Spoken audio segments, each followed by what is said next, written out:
Do you want to know how to send Ton from a Telegram wallet to Binance? So in this video, I'll show you how to do that in just a few clicks. So for this one, head over first to your Binance, click onto this trade option right here, then click onto this deposit option. Now in here, just choosing here the option for Ton, you can click onto the search bar in order to search for it as well. So here's Ton right here. Now in here, we have in here the network, just choose the network that you want.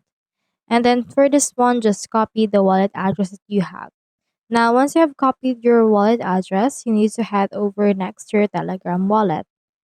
Now, from in there, what we can do next is to just click onto the send option. Now, click onto this external wallet, choose in here Toncoin, and click on continue. After that, just put in here the Ton address or domain that we have copied earlier, and then from in there, just paste it or just scan it using QR code. And once you have done that, just click onto the send option that will appear from there.